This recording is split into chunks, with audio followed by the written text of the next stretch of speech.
بسم اللہ الرحمن الرحیم۔ میرا نام محمد علی اور آپ دیکھ رہے ہیں نیکسا پاکستان۔ کافی لوگ یہ سوال کر رہے تھے، وہ غیر مسلم جو ساری زندگی نیکی کے کام میں لگے رہتے ہیں، انسانیت کا بھلا چاہتے ہیں، مظلوموں کا سہارا بنا رہتے ہیں، کیا ان کا انجام بھی ظالموں جیسا ہوگا؟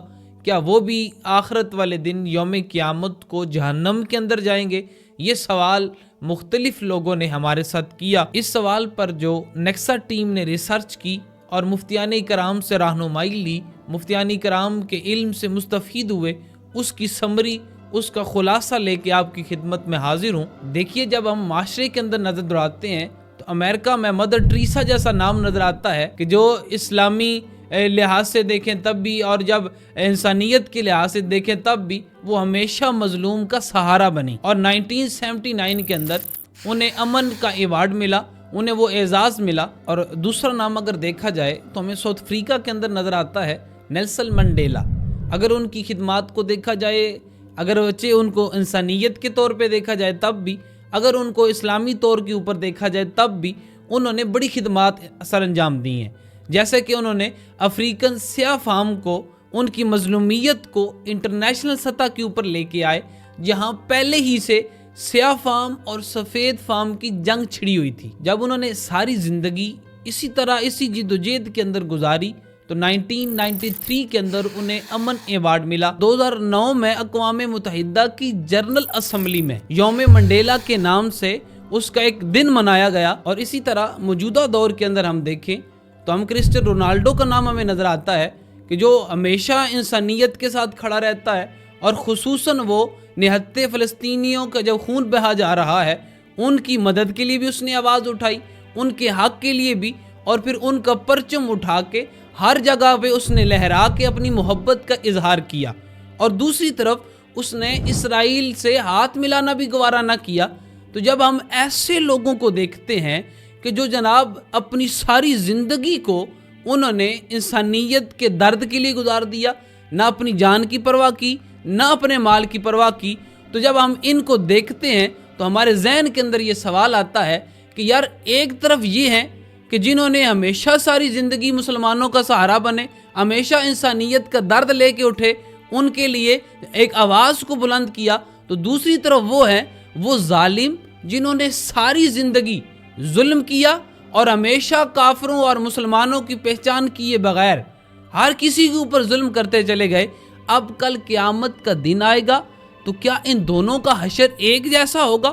دونوں کیا قبر میں جائیں گے یا حشر کا دن اس دن اٹھیں گے تو دونوں کیا جہنم کے اندر جائیں گے؟ پھر جب ہم نے اہل علم سے رجوع کیا، ان کے علم سے استفادہ کیا، تو ہم اس نتیجے کے اوپر پہنچے کہ بخاری شریف کے اندر نبی پاک صلی اللہ علیہ وآلہ وسلم کا فرمان عالی شان ہے، حضرت جابر رضی اللہ تعالیٰ عنہ سے مروی ہے کہ کریم آقا علیہ الصلاۃ والسلام آپ آرام فرما رہے تھے تو فرشتے آپ کی خدمت میں حاضر ہوتے ہیں، تو بعض سے کہتے ہیں کہ اس ہستی کی مثال پیش کرو، ان ہستی کی کیا مثال ہے؟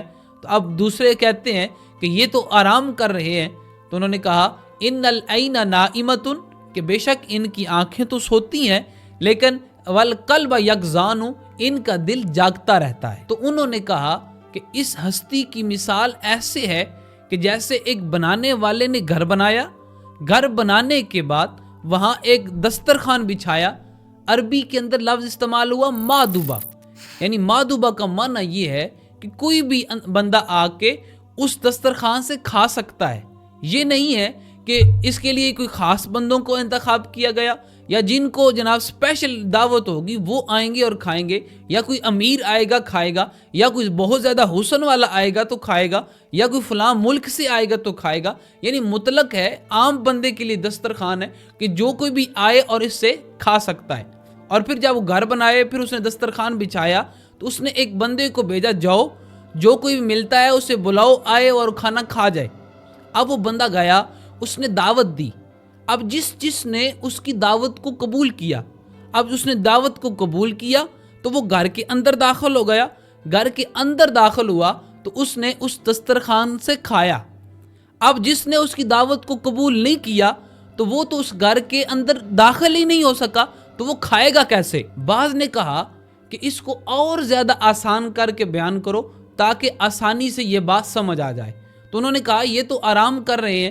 انہوں نے کہا ان العین نائمۃ، کہ ان کی آنکھیں سوتی ہیں، والقلب یقظان، اور ان کا دل جاگتا رہتا ہے. تو انہوں نے کہا اس کی آسان اور سادہ مثال یہ ہے کہ الدار الجنہ، یعنی وہ جو گھر ہے وہ جنت ہے، اور جو وہ بلانے والے ہیں وہ ہمارے نبی محمد صلی اللہ علیہ وآلہ وسلم ہے. اور جو کوئی آپ کی دعوت پہ لبیک کہتا ہے، آپ کی دعوت کو قبول کرتا ہے، وہ اس گھر کے اندر داخل ہو جاتا ہے، یعنی جنت کے اندر داخل ہو جاتا ہے. اور جو کوئی بھی آپ کی دعوت کو نہیں قبول کرتا تو وہ جنت کے اندر نہیں داخل ہو سکتا. جس نے کریم آقا کی اطاعت کی اس نے گویا اللہ کی اطاعت کی، اور جس نے آقا کی نافرمانی کی اس نے گویا رب کی نافرمانی کی. اور محمد حق اور باطل کے درمیان فرق کرنے والے ہیں. اس حدیث پاک سے ہمیں یہ پتہ چلا کہ اب جس بندے نے اس بلانے والے کی دعوت کو قبول کیا تھا تو وہی اس گھر کے اندر داخل ہوا تھا، اسی نے دسترخوان سے کھایا تھا. تو اب جس نے میرے کریم آقا علیہ الصلوۃ والسلام کی دعوت کو قبول کیا وہی جنت کے اندر جائے گا اور وہی اللہ کا فضل وہاں حاصل کرے گا. اس سے معلوم ہمیں یہ ہوا کہ اب دنیا کے اندر اگر کوئی بندہ کریم آقا کا کلمہ نہیں پڑھتا، اس کے علاوہ وہ بڑی انسانیت کی خدمت کرتا ہے، وہ بڑے نیک کام کرتے ہیں، اور ہر انسان کا درد وہ اپنے اندر لیے ہوئے ہے، لیکن وہ اس کی نیکیاں اسے فائدہ نہیں دیں گی. کیوں؟ پہلے شرط یہ ہے کہ ہمارے آقا کا کلمہ پڑھو گے تو تمہاری نیکیاں تمہیں کام دیں گی، تمہارے اچھے کام تمہیں فائدہ دیں گے. اگر تم میرے آقا کا کلمہ نہیں پڑھو گے تو تمہاری ساری زندگی کی محنتیں ضائع چلی جائیں گی، لیکن تمہیں اس کا کوئی فائدہ نہیں ملے گا. ہاں، دنیا کے اندر یہ ممکن ہے کہ وہ لوگوں کی ہاں بڑا اچھا نظر آئے، کیونکہ جو انسانیت کا درد ہے، دوسروں کا خیال رکھنا ہے، یہ لوگوں کے دلوں میں محبت ڈال دیتا ہے، لوگوں کے سامنے اسے سپر سٹار بنا سکتا ہے، لیکن یہ فقط دنیا کی حد تک. لیکن جب اس دنیا کے اندر یہ جو سانسیں چلنا ختم ہوگی، قبر کے اندر جائیں گے یا حشر کو اٹھائے جائیں گے تو وہاں اس کا کوئی مقام نہیں ہوگا، وہاں اس کے لیے عزت کا کوئی رتبہ نہیں ہوگا. کیوں؟ اس نے کریم آقا کا کلمہ نہیں پڑھا. اگر میرے آقا کا کلمہ پڑھ لیتا تو دنیا کے اندر بھی عزتیں ملتی، کل قبر کے اندر بھی عزتیں ملتی، اور حشر والے دن بھی عزتیں ملتی. تو ہم نے اس سے نتیجہ یہ نکالا کہ دنیا کے اندر ہمیں کلمے کے بغیر اگر کوئی مقام ملے تو ممکن ہے، لیکن حشر کے جتنے مقام ملنے ہیں، حشر کے اندر جتنی ہمیں عزتیں ملنی ہے، وہ میرے کریم آقا علیہ الصلوۃ والسلام پر کلمہ پڑھنے کی وجہ سے ملنی ہے.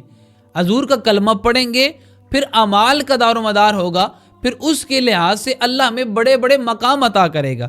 لیکن اگر ہم حضور کا کلمہ نہیں پڑھیں، دنیا کے اندر جتنے نیک کام کریں، اس کا اجر ہمیں اگر دنیا میں بظاہر نظر تو آئے، لیکن حشر میں، قبر میں اس کا کوئی اور رتبہ اور مقام نہیں ہے.